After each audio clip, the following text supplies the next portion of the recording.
Hello, Gemini. Sun, Moon, Rising, Venus. Or pwede rin naman cross-watchers. Ito na po yung reading ninyo for March. Ano ba yung mga paparating sa inyo ngayong March, no? Tara na alamin natin. Maraming salamat, Gemini. Kung bago ka rito, don't forget to subscribe, like, follow nga pala. Patap na rin yung bell icon para i-alert ka pag meron tayong mga bagong reading. At kung matagal ka na rito, maraming salamat sa walang sawang pagsuporta, pagsubaybay. Gusto ko malaman ninyo na malaking tulong po yung ginagawa nyong palaging pag-share ng mga readings natin. Yung pag-avail nyo na membership, subscription, pagpapadala nyo ng support kagaya ng star, super thanks, pag-avail nyo ng private readings ko. Okay, yung mga interesado sa private reading ko, tignan nyo na lang yung mga nakasulat sa description dyan. Dyan lahat ng details. Ask for help, acceptance, and hope.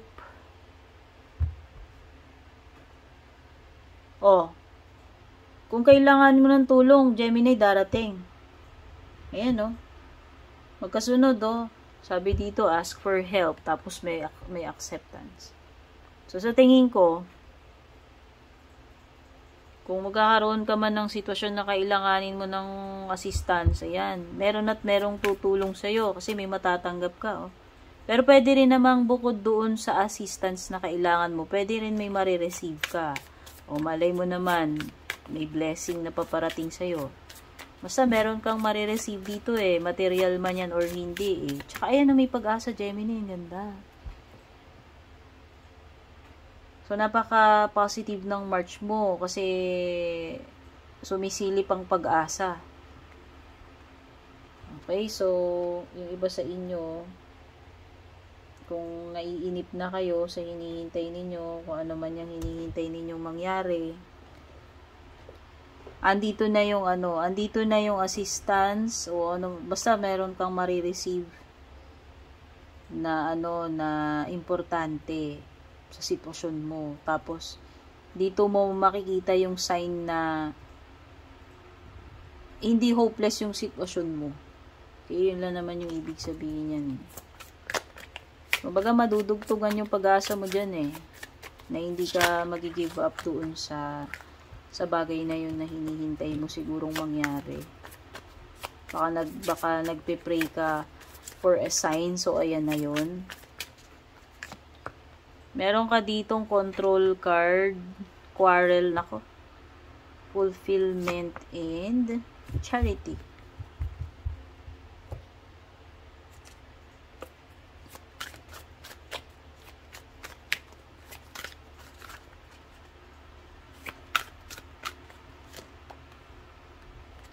Very likely. Uy, lakas nung mo Ito is yes. Meron ka yes card dito. Pioneer. Within few weeks. May timing ka din na sumulpot dito. Okay, yung mga signs na lumilitaw dito, by the way. Meron ka ditong Capricorn. Meron ka ring Cancer, Sagittarius, Aries, Leo.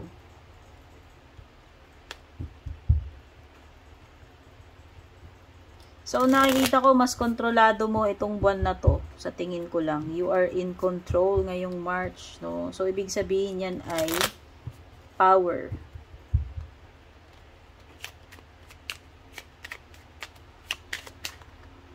Kumbaga, pwedeng ano ba tawag dun? Ano ba yung term na yun? Gamay mo yung mga bagay-bagay. Kasi kontrolado mo Diba? Alam mo yung gagawin mo. Meron kang andun yung ideas, andun yung leadership, nandun yung responsibility mo, nandun yung pagiging parang emperor or power, no? Pero this could also indicate a person who is in charge or in control. Yun na nga, pwedeng pwedeng assignment, position, ano ba tawag dito? Responsibility. Pwedeng ganun. Mag-ingat ka kasi may quarrel card dito. Baka merong hindi ka, alam mo yun, baka merong maganap na mga awayan, clash, hindi pagkakaintindihan. Yan yung mga pagtatalo-talo. Possible involved si Cancer dito. Pwedeng may mga ganyang eksena or drama. Wow, so nakikita ko dito may fulfillment. Merong isang bag ng kadatungan dyan, dollars, take note. Tsaka parang may ship.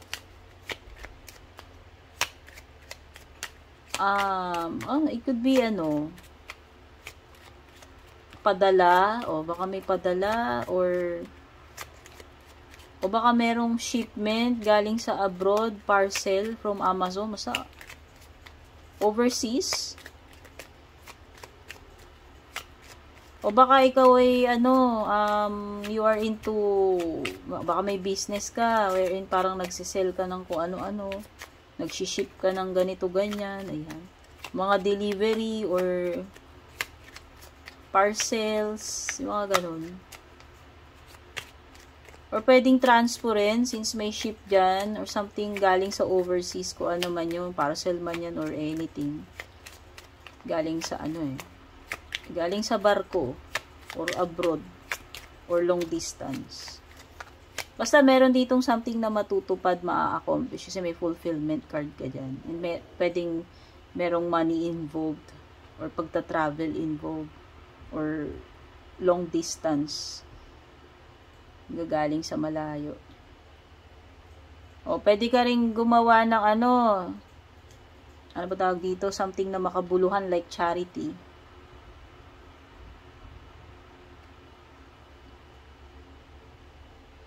Or ikaw yung makareceive ng charity kasi meron kang ask for help eh. Or pwede rin naman na nag-a-ask ka ng help pero para rin sa ibang tao kasi gusto mo ring makatulong dito sa sa cause na ito. Sabi ko nga pwedeng may charity work. Ayan. Meron kang yes card. So, very likely. Kaya kung may ine-expect ka talaga, this is a big yes. Kasi very likely ito. At this time, the situation or outcome is likely to occur. So, mangyayari at mangyayari. Meron ditong sure ball. Or napakataas ng chances, possibility na matutuloy yan, marireceive mo yan, mangyayari yan. Slingshot to, ano ba to? May tinitirador. Pwedeng may tension talaga kasi ayan, may quarrel nga. May mga pagtatalo dito, so ito yung iiwasan mo. May namumuong tension ngayong March eh. Or possible na ito ay, kung hindi man ito tension with sa ibang tao, pwedeng sa sarili mo kasi parang nai-stress ka, nape-pressure ka about something. Para kasing meron kang gustong i-launch dito sa tirador. Parang may gusto kang ma-hit na target or meron kang something na ini-aim at ayan parang inaasinta mo eh.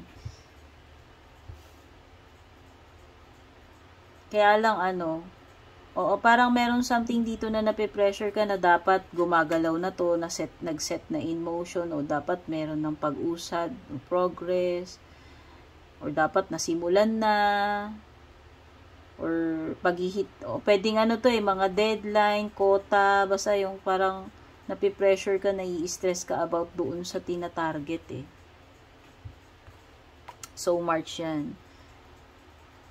May pagta-travel talaga sa ilalim nung ito barko-barko mo, meron ka ditong karuwahe. Sabi dito is destination. So, baka may pupuntahan ka. Travel. Ano ba to? Sabi dito long journey. Kaya kung ito ay biyahe, malayo-layo, abroad siguro.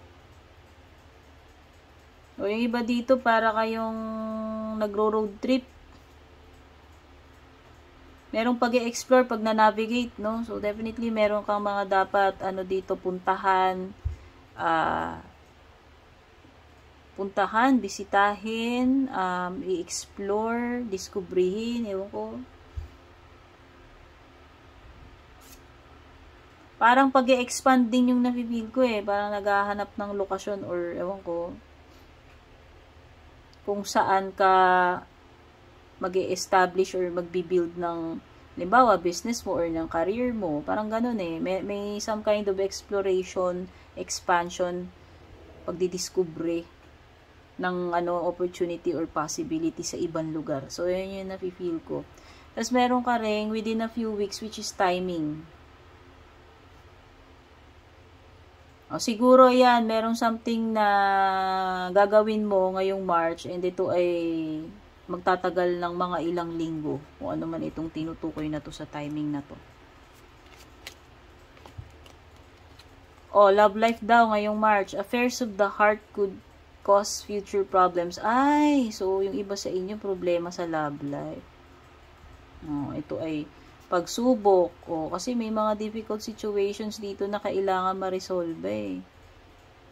Pero wag kang mag-alala kasi mare-resolve naman daw to magkaroon mo. O baka yun yung makakaaway mo, yung person mo. Kasi nga merong ditong quarrel, pagtatalo, tension. So yung iba sa inyo sa love life pala yun sa kajowaan or sa asawa ninyo.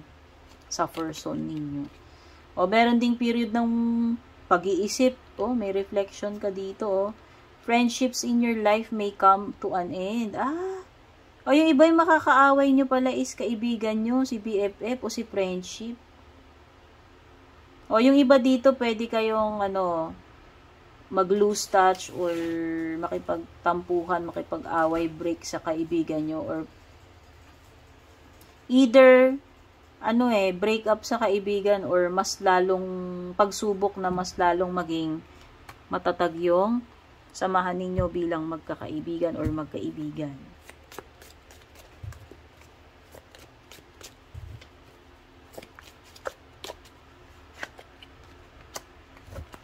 Bull, lightning, arrow, tree, bird flying, at saka funnel. Ako, ito na naman yung imbudo. Meron ka talagang hit na target, dear. Ano kaya itong balak mong panain or tiradurin, Gemini? Basta meron kayong tina-target dito eh. At may hit mo yung target mo. I can feel it, no? I can feel it na ito ay mahihit mo. Makakana mo to. Ma-achieve mo to. Tatamaan mo yan. Ayan, no? Sa pool yan. So, nakikita ko to. Yan? Magagawa mo yan. Makukuha mo kung ano tong gusto mong mahit na target na yan ngayong March. Ayan. You are on the right path nga daw regarding some aspect of your life. Okay? Kasi nga nakikita ko parang may mga expansion dito. Pag-i-explore. So, yan. Basta kung ano naman yung goal mo, gusto mong mahit na target na yan, mahihit mo yan ngayong March. So, pwedeng related yan sa career mo. Kasi nakikita ko may expansion eh. Do not back down from opposition. Show strength and fortitude.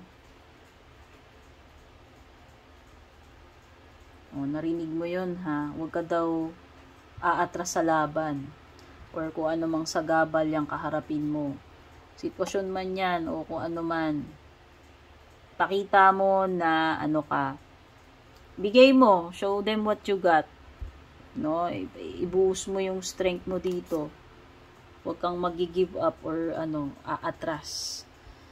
Control your anger or you'll be sorry. Yun na nga, kontrolin nyo yung anger nyo kasi nga namumutik-tik yung energy dito ng tension at saka away, pagtatalo or break up. Ayan no. May problema ka sa love life, pwede rin sa kaibigan, binabanggit na yun eh. So, mag-uugat ang lahat yan or pwedeng makakontribute pa yung bad temper mo kung ikaw yan na hindi ka makapag-control ng temper mo. Okay? May mga bagay dito related sa family ngayong March. Sana magagandang bagay to, Gemini. Affairs with your family daw. Siguro mga important matters na kailangan mong tutukan or gawa ng aksyon. I hope hindi naman related sa family yung mga tension dito, no? Or quarrel. May news daw na paparating sa'yo, Gemini. Abangan mo na to. Baka ito na yung balita na hinihintay mo or yung pinaka-answer or confirmation na hinihintay. Kasi may yes dito no? Big yes. Okay? So, sana good news yan. At ito na yung funnel,